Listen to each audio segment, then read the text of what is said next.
Good day, everyone. So I am Moses G. Manalang from FU Cavite, and I'll be presenting my research paper entitled Exploring Necessity Entrepreneurship in the Philippines.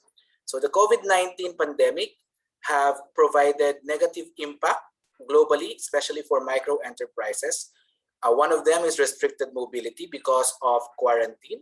There has been a limited access to support and facilities for the necessity entrepreneurship because of those movements by the government. Also, even if governments are providing programs to micro enterprises globally, the literature says it does not fit to necessity entrepreneurs. There's also an ongoing debate on whether necessity entrepreneurs are contributing to the economic development. On one hand, a study on developing countries are saying that necessity entrepreneurs are pro-development or are contributing to the development of the economy, since they constitute more than 90%, for example, here in the Philippines. However, another study contradicting the benefit of the government or the economic development are studies about developed countries. They say that necessity entrepreneurs are not contributing to economic development, particularly because they are not able to comply specifically with the regulatory requirements and taxes. The literature also said that resources are really vital in starting up a business or for entrepreneurship.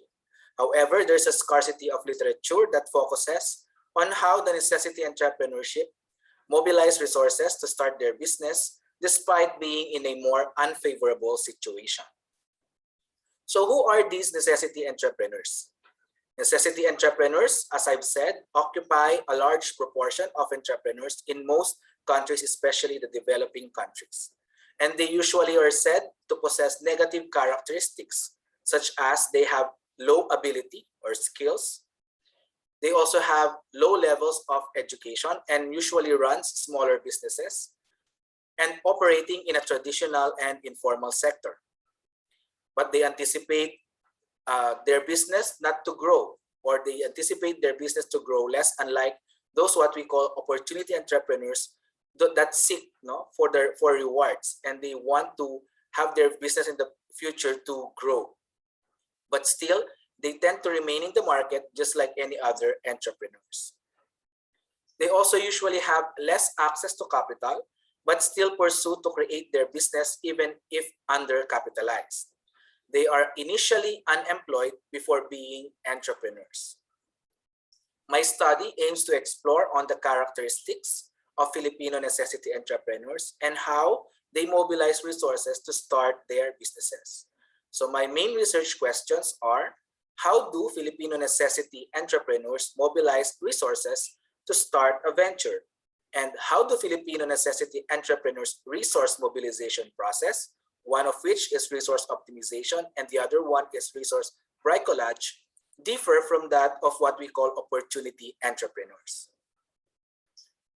My study will anchor on the resource dependence theory, which suggests that when firms' performance is highly linked with its resources and that a specific resource provider has unique capability to supply these needed resources, these providers can exercise leverage to extract more benefit out of these firms.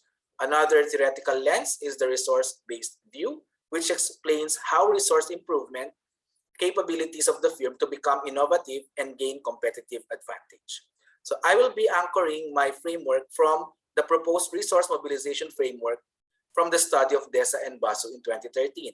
So they divided entrepreneurs' resource mobilization into resource bricolage, which is making do with existing resources and creating new products from tools and materials at hand. Resource bricolage is divided into two types, the material bricolage and skills bricolage. Material bricolage takes forgotten, discarded, worn, or single application materials for new use, while skills bricolage permits or encourages the use of self-taught skills on the job. It has been said in the literature that necessity entrepreneurs, while being having low education, they tend to learn a task which they do repetitively. That's why what we call self-taught skills on the job.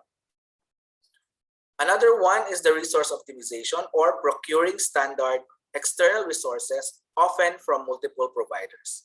So it's also divided into two: the material optimization or buying standard components for a project where these components fit together readily. And another one is the skills optimization, where informal education and prior professional experience are used for a project. So this is the proposed resource mobilization framework from the study of DESA and BASF. So my proposition 1A, necessity entrepreneurs, since they see no alternative for earning money but to be self-employed forcefully, as they were called necessity entrepreneurs because they did not choose to become entrepreneur, but they were forced to be such to meet their daily needs. Setting their limit to procure resources are more likely to adopt material resource bricolage.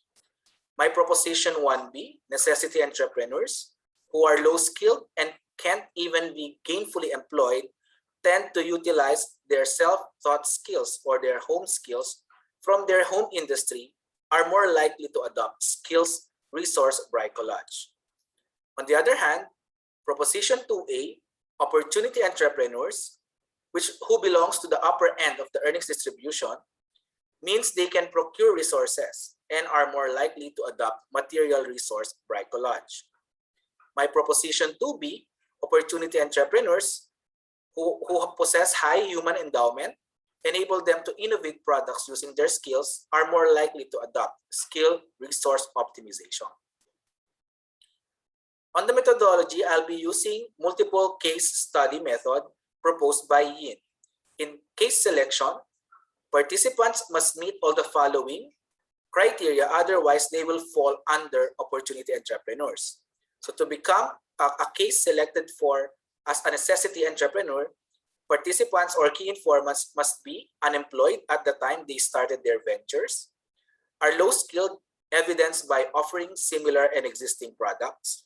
They are resource constrained by being undercapitalized or by having no initial cash out for their business, but they tend to loan from relatives or from those whom they can readily collect or loan money, and are enterprising individuals only to meet their basic needs. This statement proves that they are just forced to become entrepreneurs to get through a day. My data collection instrument will include a semi-structured interview guide and will be used in the conduct of the primary data collection.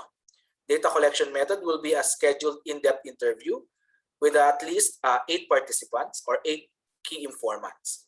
My data analysis will be pattern matching as suggested by Yin, which is a strategy that is useful to check whether the empirical data that has been collected match that of the study propositions.